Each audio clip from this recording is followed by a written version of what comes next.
Linton to the lecture series. Oh, yeah.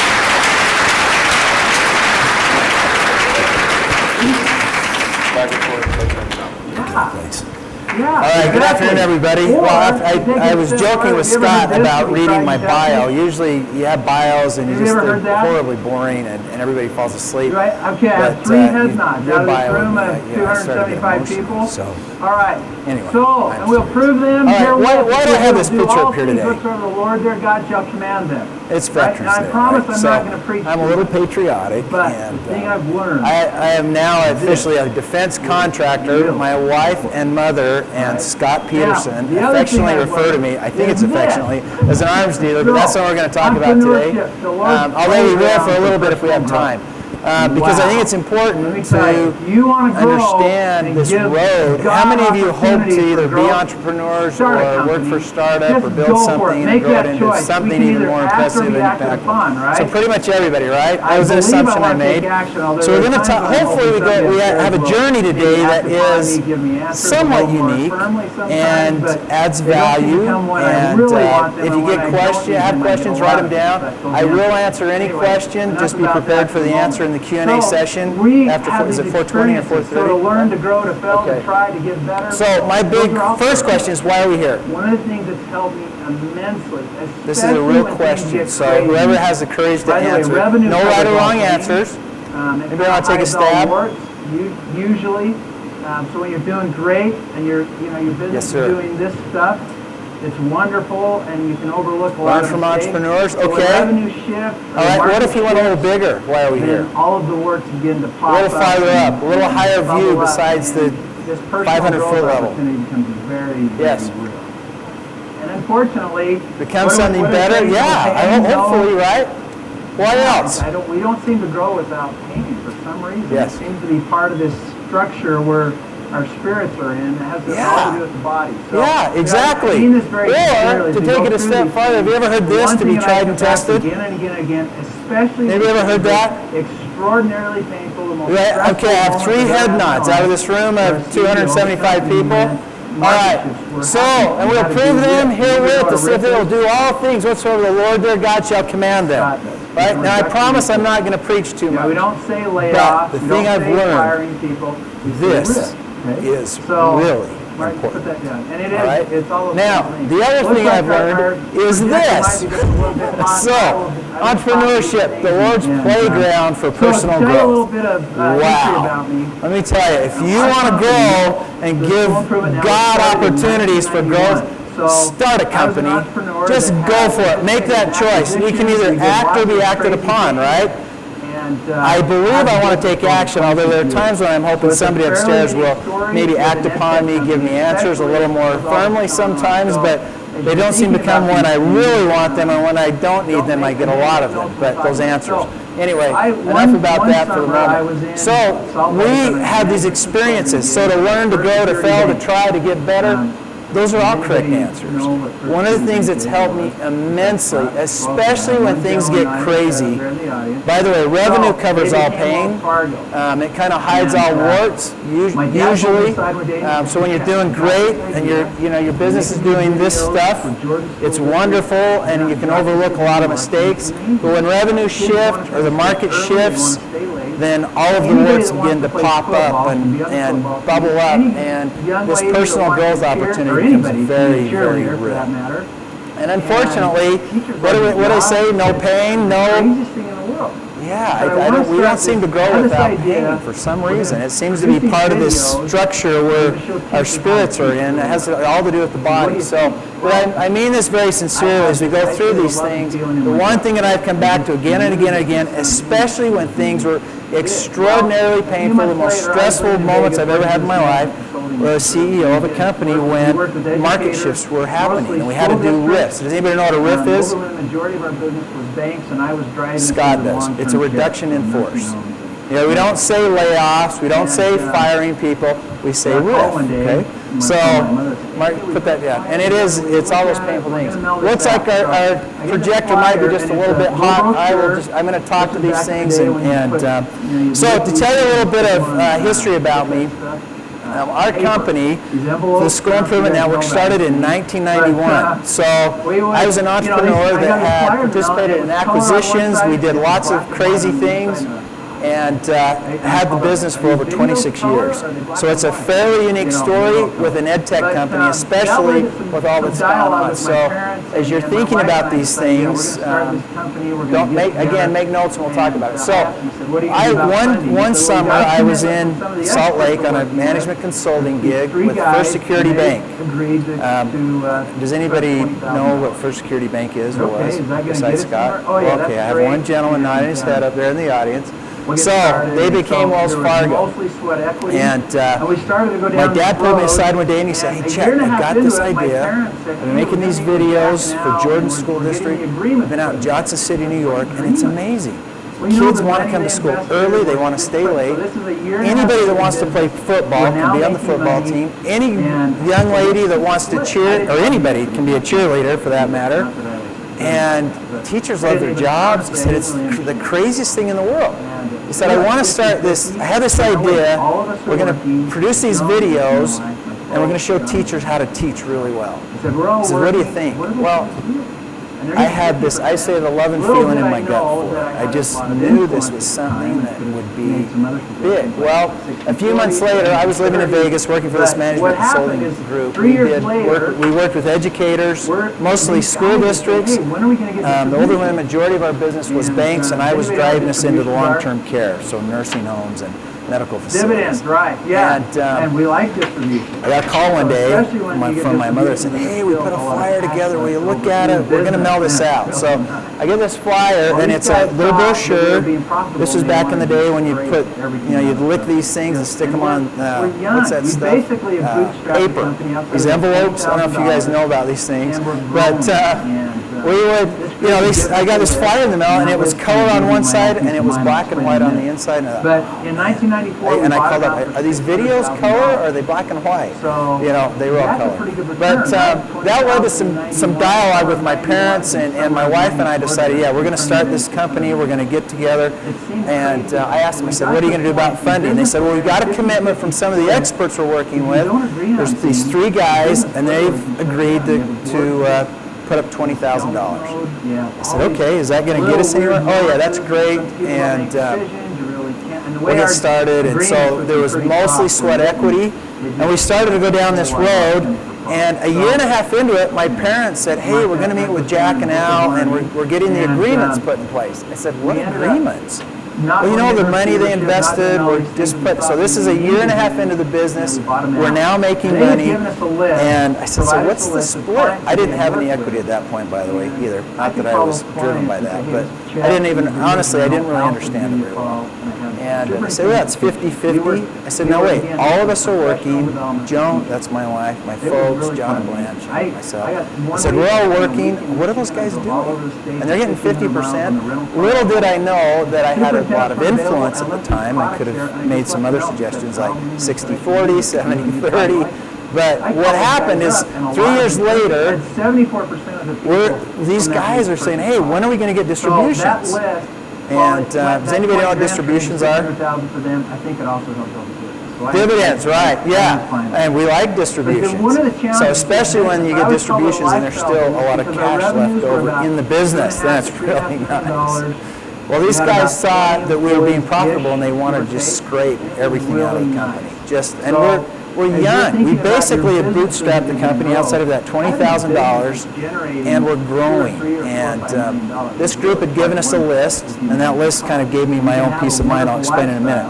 But in 1994, we bought them out for $600,000.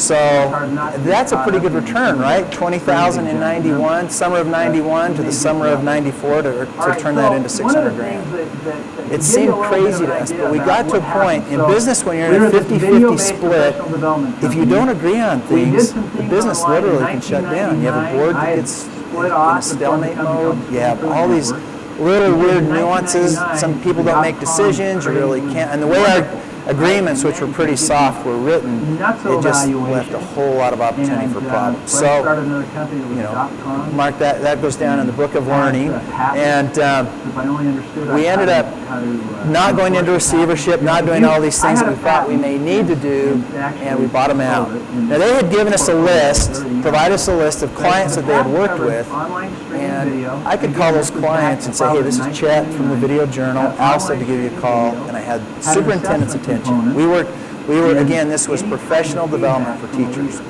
It was really quite amazing. I got 1 week, I spent a week in Michigan. I drove all over the state, put 1,500 miles on the rental car I had. If superintendents weren't available, I left these products there, and I just left a note that said, Al Mamery said I should leave this with you, and you'd probably like it. I'd call those guys up, and a lot of them purchased. I had 74% of the people from that week purchase product. So that list, that 20 grand turned into 600,000 for them. I think it also helped my business. So I was fine with it. But one of the challenges with this business, I always called it a lifestyle business because our revenues were about $2.5 to $3.5 million. We had about 20 employees-ish, give or take, and it was really nice. So as you're thinking about your businesses that you're going to grow, having a business that's generating $2 or $3 or $4 or $5 million is really quite wonderful if you manage your costs. And you can have a wonderful lifestyle. The challenge in our great state is we're seeing all these miraculous things happen, and it's hard not to get caught up in some of the great big giant numbers. But we may get to that later too. All right, so one of the things that to give you a little bit of an idea about what happened. So we were this video-based professional development company. We did some things online in 1999. I had split off and formed a company called the School Improvement Network because in 1999 the .com craze was wonderful, right? And man, you could get these nutso valuations, and so I started another company that was .com and had patents. If I only understood how to enforce the patents, I had a patent and actually just sold it in this portfolio with everything else. But the patent covered online streaming video, and again, this was back, I filed it in 1999, had online streaming video, had an assessment component, and any kind of feedback from a leader. So have you ever seen any product online that has video and an assessment and opportunities for feedback from people now? So I had a patent on that. And just me. I didn't have the money to enforce it, and I didn't understand what that meant either in 1999. But that's what the patent was. It was just broad patent. And we got a lot of mileage out of it, but probably not as much as we could have. And so IP is one of those other things just make a note of. I'm sure you've talked about it a lot in class. But we were able to do things online. We were ready. We were in this big fundraise. And in 2000, we were rolling out, and there was this thing called the .com crash, right? The bubble burst, and so I just put my head down and said, we're gonna go for it. We're gonna figure it out. We're just gonna bootstrap it, and that's what we did. We ended up pushing these companies together, and they became School Improvement Network. But with everything that was going on in the market, we saw that teachers did not like to do things online because it was a course. It was just like a university, and if it was online or a course, they didn't want to do it. So we would have districts that we'd sell licenses to, and they would call us up at the end of the year and say, hey, we bought 2,000 licenses, but we only used 1,000. Can we get a refund on the 1,000 licenses? Wow, this could be a problem. And, we would work with them, and we figured out how to navigate around that. But by 2007, we had these opportunities. We learned a lot from the online market, and we knew that the market was now ready to do things online. Educators were always, things would generally show up in education first. They were generally and most often the slowest to adopt. Even the early adopters were slow in education to adopt, in the K-12 space specifically. And so by about 2006, we were talking about and trying to figure out how do we really push this business to the next level. The market seems to be ready to do things online. And PD360 was born. PD360 was a product that took all of this content. We had 15 years of video content. We produced about 30 to 45 videos a year. of elementary, secondary, and middle school content in urban, suburban, and rural environments. So we have lots of diversity.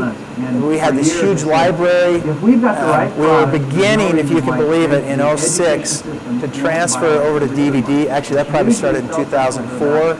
And it was really interesting to see these transitions, and now people wanted to do stuff online. So we had this idea to form PD360. We took this library that was already produced that we'd invested about $15 million in and put it online. And we were just going to make this, we had an all-you-can-eat model. So instead of charging per seat, we just said, hey, we actually rolled it out and said it's $450 a school.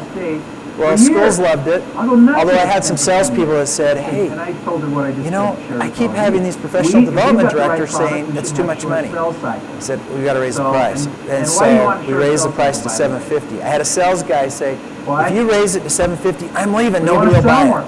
So well, they're not buying it now because we're talking to the wrong people. So we raised it to $750 a year, so they were... This woman came we had 2,000 video segments for learning, all research-based, classroom proven, for $750 a year, no matter how many teachers you have. So that actually started to work. We raised the price to $9.95 and we started to sell more. We realized the more we raised our price, the higher our closing ratio was. It was this weird, crazy time. Now you notice we started in 2007. In 2008, does anybody remember what happened? Now it's all in history books, right? You're learning about it back then. Well, there was this horrible crash. Well, what happened is we started to take off. We were a wonderful solution that addressed these issues of professional development and learning that were required by law. And No Child Left Behind, and our business just went nuts. So we grew and we grew and we grew. And we had lots of very interesting experiences. One, for example, is I had a good friend who, we always said, the sales cycle is about 18 to 24 months. And for years I said, if we've got the right product, there's no reason why the education system won't buy like every other market, which usually sales cycles are about 90 to 120 days. In fact, they're usually up to about 90 if you've got in my opinion, the right product. And you're talking to the buyer. So I would say this and people thought I was crazy. So I had a good friend, her name was Farima, who had been in the ed space, worked for Pearson and some other big organizations. And she said, if you guys can just get 10% growth a year, you're going to be doing great. So we found our sweet spot. I've been going crazy. We've been trying to get something in front of every teacher in the United States for years. I'll go nuts if it's 10% a year. I said, and I told her what I just said, shared with all of you. If we've got the right product, we should have short sales cycles. So, and why do you want a short sales cycle, by the way? So as we evolved, we started to do more online and the market really... We want to sell more. We want revenue. I don't want to have to go out and raise more capital. We want to just drive it in. So that's exactly right. So this woman came and good friend and consultant, and said, if you guys get 10% a year, it'll be a miracle. A year later, she came back to the office. We went through things. She said, are your numbers right? I said, well, yeah, they're right. What do you mean?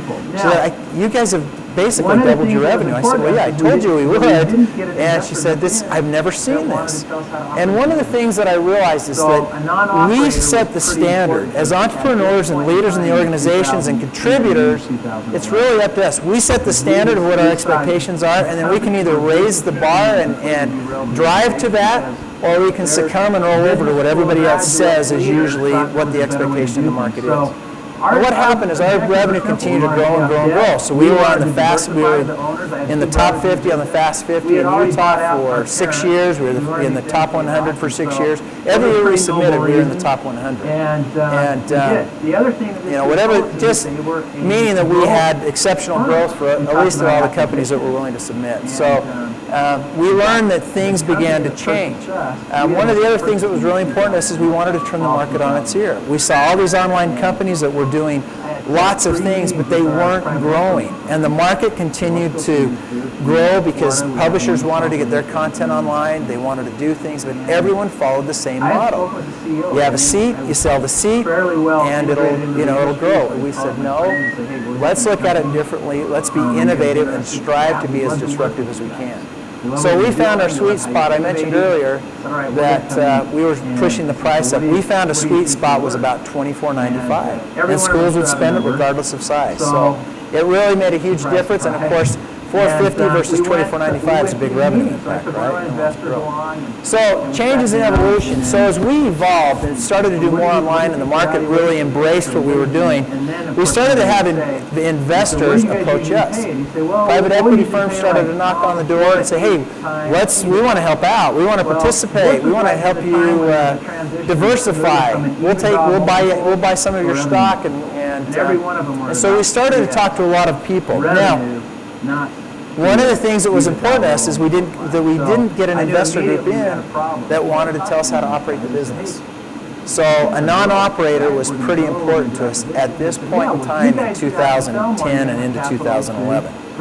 Because we saw companies where groups that came in and completely derailed the organization because their business school graduate leaders thought there was a better way to do things. So our objectives were simple. We wanted to pay off debt. We wanted to diversify the owners. I had two brothers in the business. We had already bought out our parents, and we wanted to get them paid off. And so those were pretty noble reasons, and we did. The other thing that this group told us is that they were a growth firm. We talked about acquisitions, and in fact, the company that purchased us, we had looked at purchasing in 2011, the fall of 2011. And are they like-minded? I had set up 3 meetings with our private equity fund. I said, let's go see these groups. We went to Florida. We had one in Salt Lake. We had another one back east. One of the other things we realized is that I had spoken with the CEOs. I knew I was fairly well integrated into the industry, so I'd call up my friends and say, hey, we're looking at companies. Are you guys interested? Yeah, we'd love to work with you guys. We love what you're doing. We love how you're innovating. I said, all right, we're going to come meet. And I said, so what do you think you're worth? And every one of them threw out a number. So, surprise, surprise. And we went to these meetings. So I took one of our investors along, and we sat down, and then he said, so what do you think your valuation is, or what do you think? And then, of course, nobody would say. And they said, what do you guys usually pay? And he'd say, well, we'll usually pay like 4 to 8 times EBITDA. Well, this was right during the time when there was a transition of moving from an EBITDA multiple to a revenue multiple. And every one of them were at about 3x.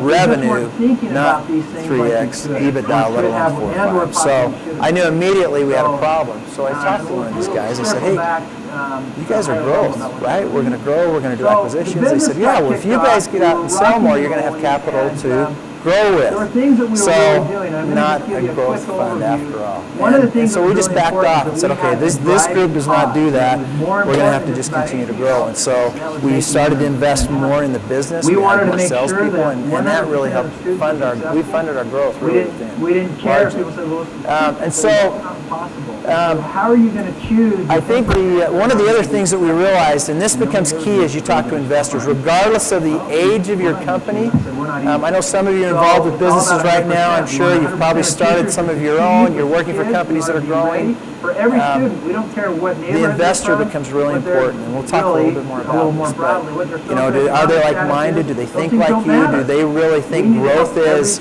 acquisition, or is that growth just in sales and revenue increases? One of the other things we realized is that our group really didn't know anybody. They didn't know anybody in our space. And when we were getting the capital, we didn't really worry too much about that. But they didn't have connections, and our business was growing.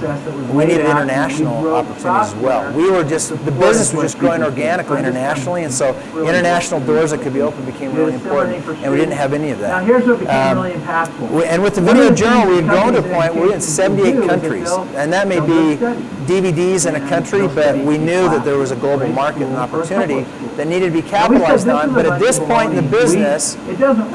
If we're in Beaver, Utah, oh boy, and this study is in Dallas, Texas, in Dallas ISD. Stephen, do I need to hit an escape? Pardon me. Exit. Oh, thank you very much. Okay. Compare. All right. So at this point in 2011, we just weren't thinking about these things like we could, or could have, or possibly should have been. So we'll circle back at a higher level about what that really means. So the business got kicked off. We were rocking and rolling, and there were things that we were really doing. I'm going to just give you a quick overview. One of the things that was really important is that we had a driving cause that was more important than just about anything else, and that was making 100% happen. We wanted to make sure that 100% of students were successful. We didn't care if people said, well, statistically, that's not possible. So how are you going to choose the 10% that are not going to be successful? And nobody ever gave us a very good response. Well, we're not going to choose that. I said, we're not either. So it's all about 100%. We want 100% of teachers to succeed with kids. We want to be ready for every student. We don't care what neighborhood they're from, what they're really, a little more broadly, what their socioeconomic status is. Those things don't matter. We need to help every student succeed because that will have a huge impact on our nation, on the economy, and on the world. And so that's what drove us. And so we focus very much on personalized learning for teachers, leaders, and students. And then providing a technological-based system. This was our educator effectiveness system, where they would go through a process that was laid out, and then we wrote software that supported what teachers did. So I'm just going to really blow through these quickly. We did a similar thing for students. Now here's what became really impactful. One of the things that companies in education will do is that they'll do a study, and they'll study a classroom or a school or a couple of schools. And we said this is a bunch of baloney. It doesn't really, if we're in Beaver, Utah, and this study is in Dallas, Texas, in Dallas ISD, Dallas Independent School District, those don't even compare. We need to do broad surveys and studies. So we hired a statistician. Actually, it was a gentleman named Steve Sheahay, who's written one of the stat books here on campus. And wonderful Utah guy, coincidentally, we met in Florida. And we came up with this data after doing studies. Our first study included 3,200 schools from across the United States. And here are the results. We had a 6 times increase in reading scores over districts that didn't have our products, and schools within the same district, 4 times increase in math, and the dropout rate dropped by 4 times. So massive impact. 20% increase in teacher retention, 10% in students saying, I'm going to college, and 33% of the discipline issues in these schools dropped down as well. And what we believe is that teachers are meeting student needs. So that educator effectiveness, while I'm glossing over it, really was happening. Teachers are becoming more effective. So, and again, this is the kind of data and the approach with broad-based schools that no one else did. And so it gave us an opportunity to talk about technology and results in ways that the market listened to and took very, very seriously. So it enabled that growth that I was talking about. So over that time, here's some of the accomplishments.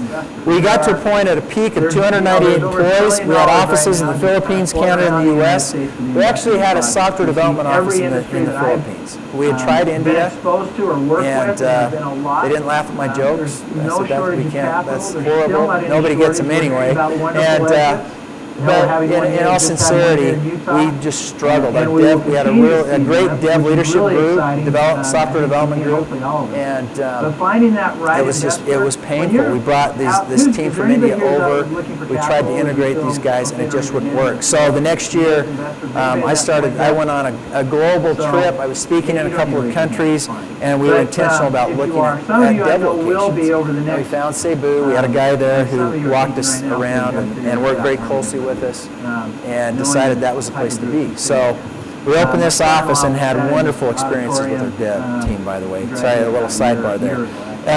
We had product in 78 countries. We had over 1 million teachers online, and we were in more than 10,000 schools that were using our products. And we hit it. Our high point was 46 million in revenue. EBITDA was 10.2.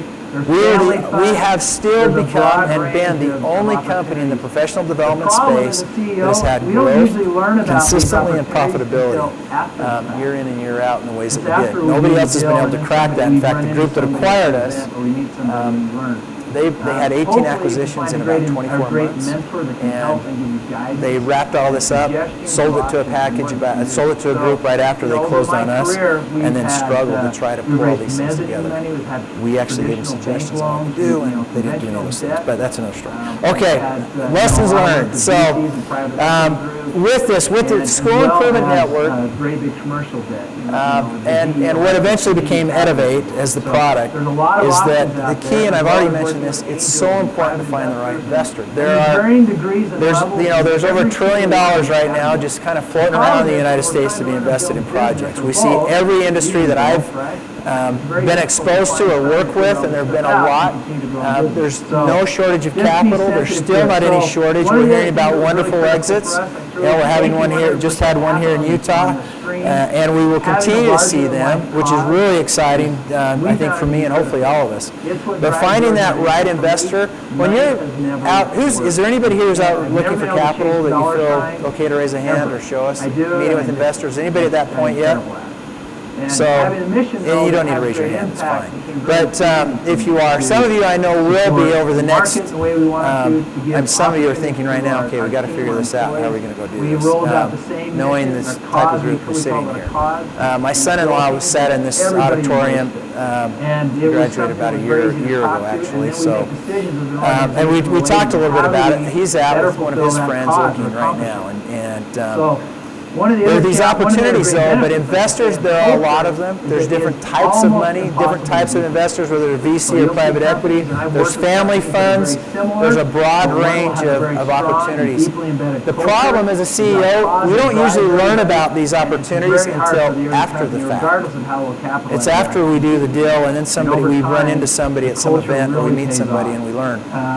Hopefully, you find a great mentor that can help and give you guidance and suggestions of options and what you can do. So, over my career, we've raised mezzanine money, we've had traditional bank loans, conventional debt, had done a lot of work with VCs and private equity groups, and as well as great big commercial debt, the GE Electrics, the GE Capitals of the world. So there's a lot of options out there, as well as working with angels and private investors, and there's varying degrees and levels in every single one of these categories. The problem is when we're trying to run or build a business, or both, usually both, right?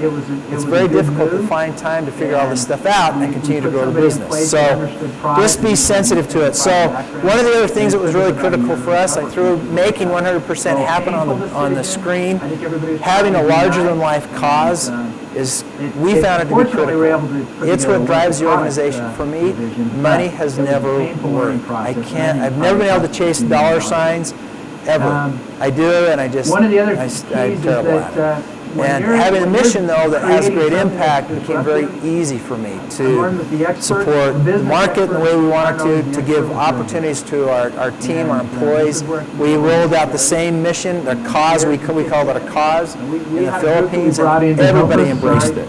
And it was something that was very easy to talk to, and then we make decisions as an organization related to how do we better fulfill that cause or accomplish it. So one of the other great benefits, I should say, of culture is that it is almost impossible to duplicate. So you'll see companies, and I've worked with companies that are very similar, but one will have a very strong and deeply embedded culture. They've got a cause that drives everybody, and it's very hard for the other company, regardless of how well capitalized they are, to compete with that. And over time, the culture really pays off. We always would expect the best. This list is really critical. So in the people we hired, we would hire the very best people we could find, and the very best people we could afford. And sometimes we hired what we thought we could afford and realized that we weren't hiring the best people, and learned that it's better to wait. Sometimes it's harder on senior leadership or small companies to carry all that burden, but if you make a wrong hiring decision, it can completely derail you. We had a software rollout where we had somebody internally that wanted to drive that initiative. Our C-level team all agreed that it was a good move, and we put somebody in place that understood product but didn't have an extensive product background, and it took us about a year to recover once we rolled it out. So painful decision. I think everybody was trying to be nice, and fortunately we were able to put together a wonderful product division, but it was a painful learning process, and I think probably cost us a few $1 million that year. One of the other keys is that when you're creating something that's disruptive, I've learned that the business experts aren't always the expert with your idea. And this is where it can get a little bit scary, and fear can kick in. We had a group that we brought in to help us. Sorry, if you can't hear me, raise or wave, or and I'll speak up. But we had a group that was working with us that had a tried and true, proven method, And we had a lot of exponential approaches in our planning what we were going to do. And I realized retrospectively, about 2 years in, how much this group had changed us and slowed us down. And their intention was good. Proven models that work.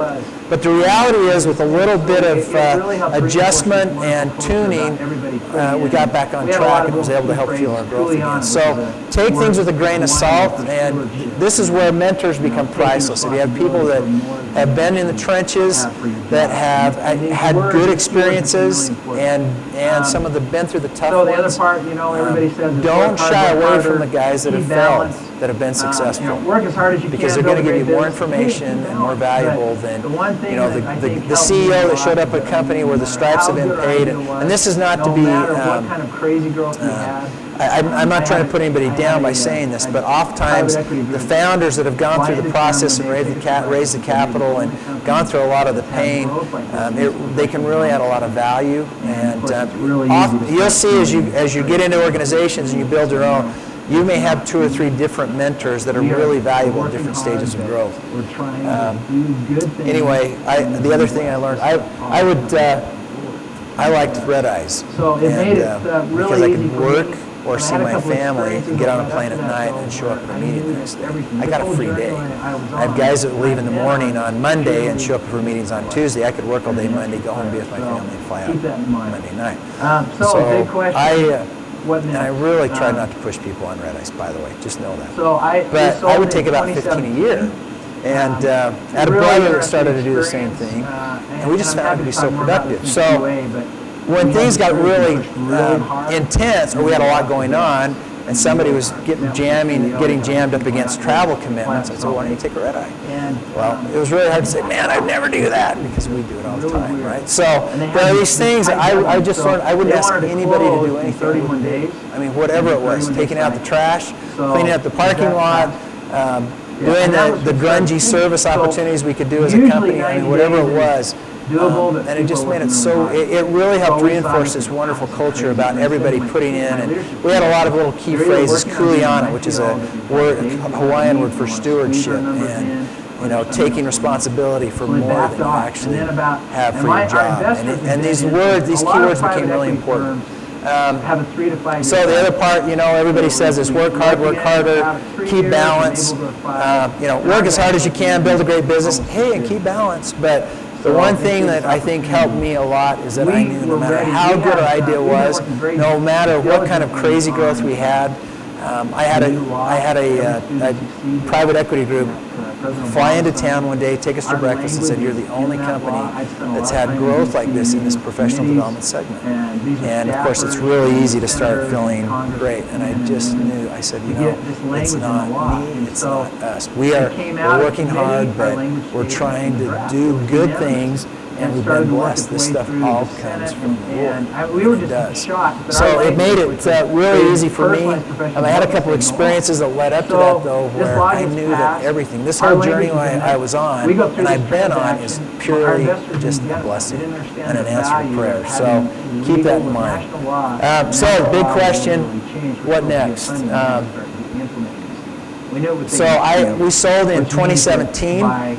Really interesting experience, and I'm happy to talk more about this in the QA, but we had this group who pushed really hard, and then they let off the gas. I mean, really hard. Met with their CEO, they had a whole team fly out here, fly out to Salt Lake, and then they backed off. I said, this is just really weird. And they had this tight deadline, so they wanted to close in 31 days, at their 31-day cycle.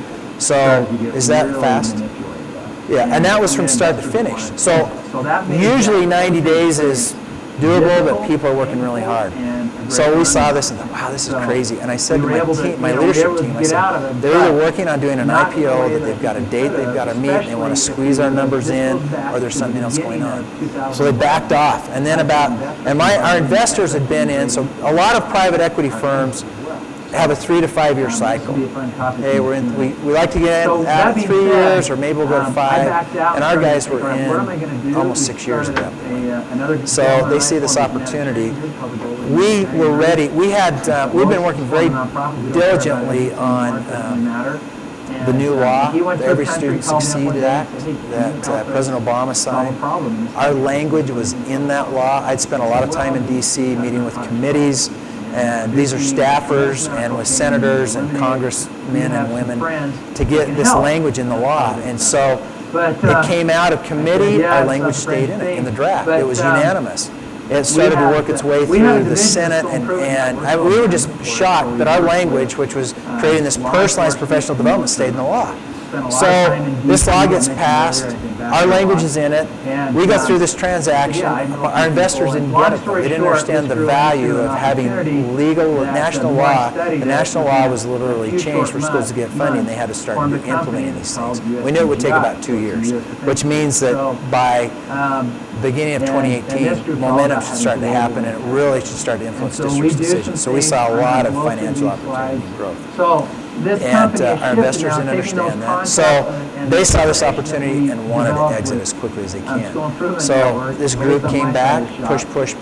They saw the opportunity, and then of course valuations get really jacked up. What my brothers and I thought was great started to get really manipulated. And we had investors that wanted to exit. So that made that exit experience difficult, painful, and a great learning opportunity. So we were able to get out of it, but not in the way that I think we could have, especially if we would have. This goes back to the beginning of 2011.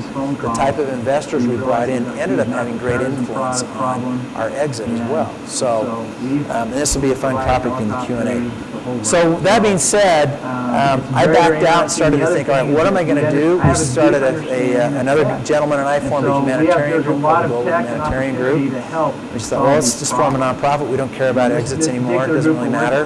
And he went to a country, called me up one day and said, hey, can you help us solve a problem in this country? I said, what do you mean solve a problem?